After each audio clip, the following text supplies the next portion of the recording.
narakariye yako hari ikintu arimo akora kibi harazamo n'ingengabitekerezo ishobora no kuza ikamanuka ikagwa kuri jenoside yagunda mu gihugu cy'u Rwanda uri selfish yitwa Bruce Melody. Mwese mwatinye kubivuga murabizi mu studio yirirwa yenda yiba uturirimbo Budaburanwa danje afite indirimbo yitwa Jalousie nkunda. Uvuga ngo kubwira yuko banzi nabo uzamuseke uzamushinyike bavuge kutari muzima kazaroho kazaroho.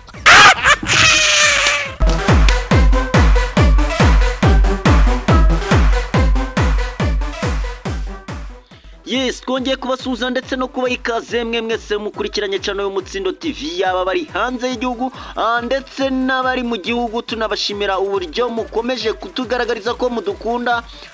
Uyu akaba ari umwanya w'amakuru agezweho kuri uyu wa kabiri tariki ya 3 z'ukwezi kwa 9 2024. Yes, inshuti rero zacu zakadasohoka nkaba nakubwira ngo niba utarakora subscribe wakora subscribe kugira ngo amakuru yacu ajya kugeraho byihuse cyane. Yes, inshuti rero zacu zakadasohoka reka amakuru yacu tuyahere kuri iyi nkuru ivuga ko umuhanzi nyarwanda ndetse akaba n'umunyamakuru Nyarwaya Innocent uzwi nka Yago Pondal abenshi bakomeje bagaruka ku magambo yavuze bavuga ko atagakwiye gushyiramo ibintu bigendanye na genocide kuko naho bihuriye n'ibyo bapfuye ndetse atagakwiye gucyurira abantu avuga ku byo yabahaye.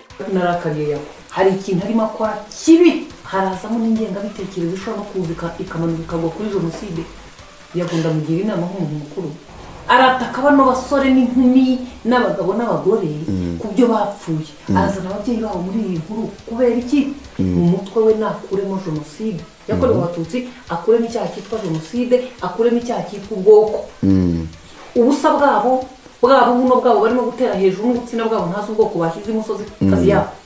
Hano ikintu cyatangiye mukita showbiz kimaze kubumara cunga neza biraza kurangira arenze iwabo kuko ubwabyo kuvuga yuko umuntu witwa Melody akorana n'imyuka mibi nukumwicira ibiraka abakunze be baramuvaho nukumusebya ku mbuga nkoranyambaga. Umuntu witwa Yago yaravuze ngo nubundi ntanka mwigeze mutunga biriya bintu n'amoko abatunzi kera abantu bari batunze hari ahantu babashyiraga birakwereka ko Yago arimo arahembera ibintu by'amoko utamenya aho bivana. Niba warahaye umuntu wimucyurira ibyo wamuhaye n'uburyo wabimuhayemo, niba hari amafaranga wahaye Melody urayamucyurira Melody se yagusubize basi. Yes, ngayo nguko n'abantu benshi rero bagiye babigarukaho bibaza byinshi kuri uyu mugabo gusa na byinshi twakongeraho. Reka makuru yacu ahubwo dite tuyakomereza mu gihugu cya Madagascar. Yes, Madagascar rero yemeje itegeko ryo gukona abazajya basambanya abana. Leta ya Madagascar yamaze kwemeza itegeko ryo gukona hakoreshejwe kubaga umuntu wese uzajya uhamwa n'icyaha cyo gusambanya umwana. Muri Gashyantare uyu mwaka nibwo Sena ya Madagascar yatoye inemeza iri tegeko mbere yo kuryoherereza Perezida André Rajoelina wagombaga kurisinya mbere yo gutangira gushyirwa mu ngingo. Yes, nyuma rero y'impinduka zimwe zarikozwemo muri iki cyumweru kuri ubu ni itegeko ryamazwe guhabwa umugisha nk'uko ibinyamakuru bibivuga. Kuri uyu wa kabiri rero w'iki cyumweru gishize nibwo iri tegeko ryasinwe na Perezida Rajoelina mbere y'uko amakuru amenyekana mu mpera z'iki cyumweru gishize. Yes, gukona umuntu rero hakoreshejwe kubaga nibyo byemejwe muri iri tegeko rikaba ryaravanyeho n'ingingo yo gukona hakoreshejwe imiti kuko ibyo urukiko rwasanze binyuranyije n'itegeko nshinga. Ibinyamakuru byo muri Madagascar kandi bivuga ko iki gihano kizaba kigizwe no kubaga imyanya myibarukiro y'uwahamijwe n'icyo cyaha, bagahagarika ubushobozi bw'imirananga ku bagore n'udusabo tw'intangagabo ku bagabo, ndetse bwo kurekura intanga ibyara no kwifuza imibonano mpuzabitsina. Iryo tegeko kandi rivuga ko kubikora hazubahirizwa uburenganzira bwa muntu bwo kudakorerwa iyicarubozo. Yes, icyakora nubwo abaturage ba Madagascar bigaragara ko bashyigikiye iri tegeko ari benshi, imiryango mpuzamahanga iharanira uburenganzira bwa muntu nka Amnesty International yaryamaganye iryita ubugome bukabije. Yes, kwamagana iri tegeko nubwo ryatorwaga n'inteko nshingamategeko byatumye Isabella Dolat wari ambasaderi w'umuryango w'ubumwe bw'Uburayi muri Madagascar yirukanwa muri Mata uyu mwaka. Leta ya Madagascar rero ivuga ko hakenewe uburyo bukarishye bwo guca intege abasambanya abana. Muri za gereza rero zo muri Madagascar habarurirwa abantu babarirwa mu bihumbi bakatiwe bakekaho iki cyaha. Mu ntangiriro rero z'uyu mwaka ubucamanza bwo muri Madagascar bwatangaje ko habayeho ukwiyongera gukabije kw'ibyaha byo gusambanya abana ku ngufu. Muri Mutarama honyine hari hamaze kubarurwa ibirego 133 by'ibi byaha, ndetse no mu gihe muri uyu mwaka ushize habaruwe ibirego 600 byo gufata abana ku ngufu. Yes, inshuti rero zacu zakadasohoka, reka amakuru yacu tuyakomereze kuri iyi nkuru ivuga ko Kongo abantu 200 bivuga ko baguye mu mirwano ya M23 bashyinguwe. Guverinoma ya Kongo kuri uyu wa mbere tariki ya 2 Nzeri 2024 yasezeye bwa nyuma inashyingura abantu 200 by'abari bahunze imirwano.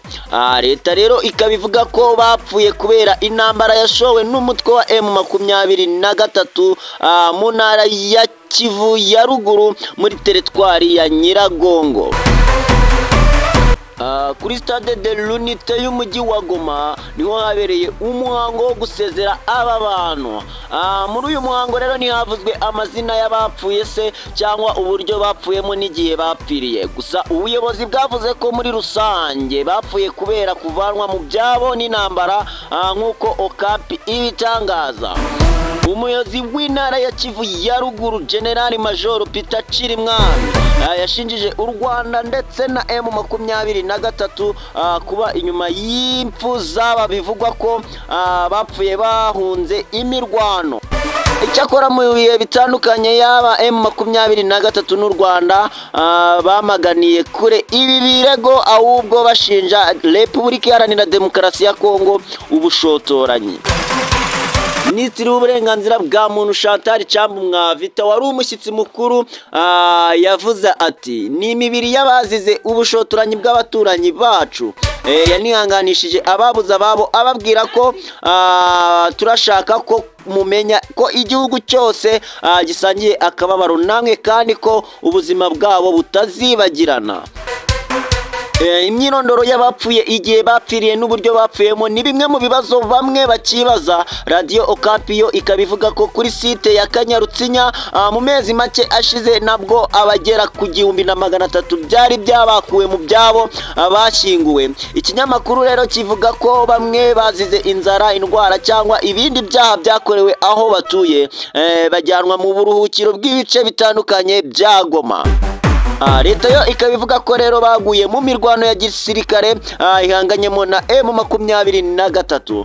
Minisitiri Chantal Chambu kandi yemeje ko leta iri gukora ibishoboka byose, ati buri munsi buri mwanya tuba dushaka ibisubizo kandi mbijeje ko turimo kubikoraho.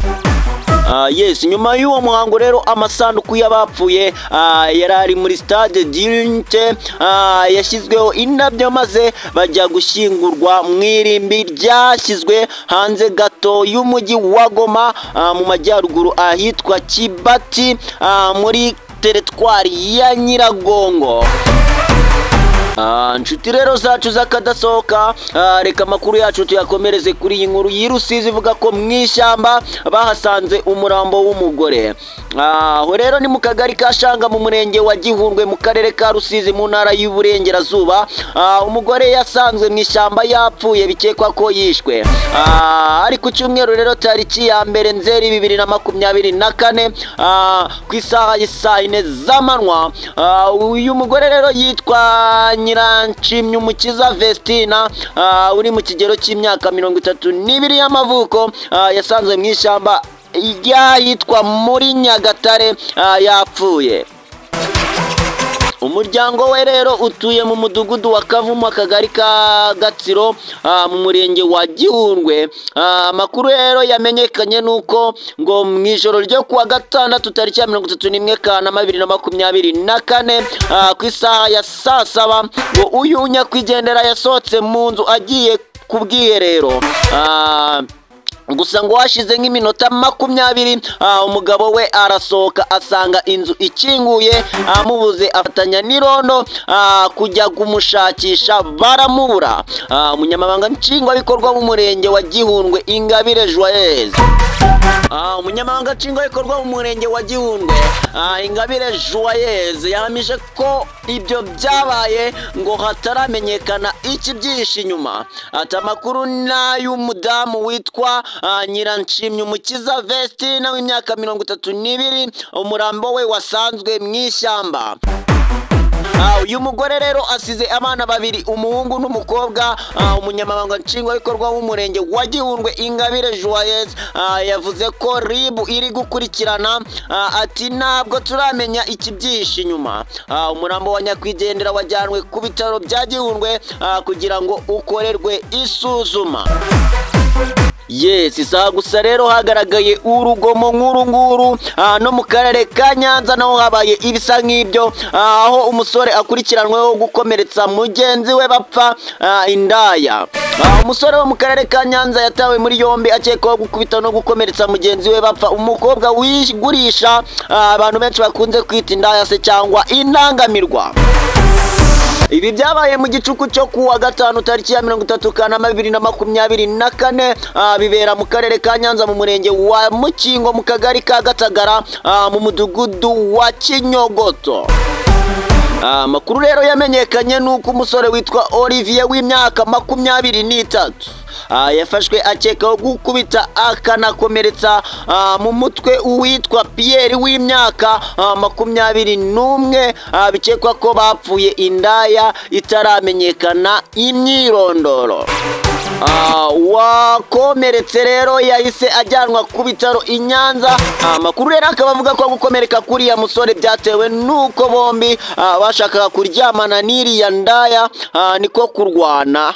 Ntacyo ubuyobozi buragira icyo buvuga kuri uru rugomo. Ukekwaho ruriya rugomo rero akaba yajyanwe kuri sitasiyo ya RIB ya Busasamana kugira ngo akurikiranwe. Nshuti rero zacu z'akadasohoka, dusubikiye amakuru yacu, nkaba nabashishikariza gukurikirana andi akurikira nkaba nakubwira ngo niba utarakora subscribe wakora subscribe kugira ngo amakuru yacu ajye kugeraho. Mwari kumwe naye Dani Dash, nawe ciao ciao.